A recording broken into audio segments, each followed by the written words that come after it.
বাংলাদেশের একজন বড় আলেম ছিলেন, তাকে সবাই সদর সাহেব হুজুর বলতেন। নাম জানেন আপনারা? বলেন না কেন? আল্লামা শামসুল হক ফরিদপুরি রহমতুল্লাহ আলাইহি এই নামেই পরিচিত, যদিও আসল বাড়ি হলো গোপালগঞ্জের টুঙ্গিপাড়ায়, বঙ্গবন্ধুর এলাকায়। বঙ্গবন্ধু ওনাকে কেমন মানতেন জানেন?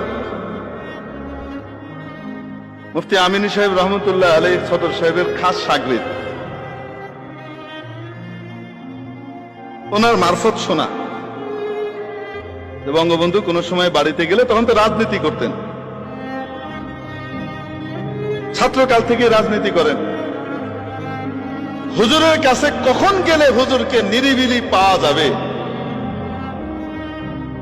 এই জিনিস ওনার মাথায় খুব ভালো ছিল, যে কোন সময় গেলে হুজুরকে একান্তে পাওয়া যাবে এবং হুজুর আমার দিকে মন ভরে দৃষ্টি দিতে পারবেন।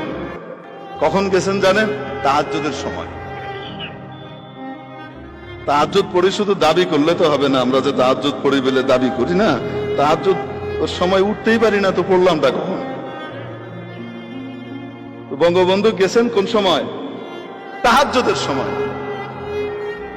গেছেন সদর সাহেব হুজুর রহমতুল্লাহ আলাইহির সাথে দেখা করতে। তখন শীত আসি আসি করছে, শীত মাত্র আসি আসি করছে। সকালবেলায় ঠান্ডা,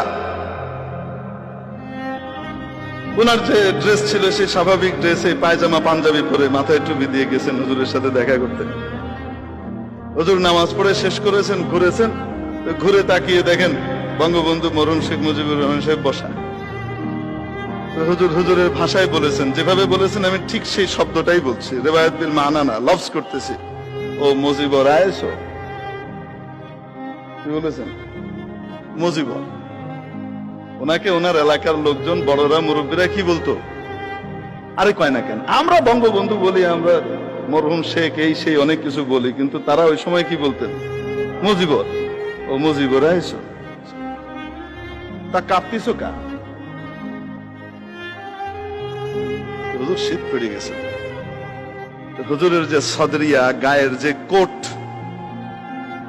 এই কোটটা লটকানো ছিল এখানে দূরে।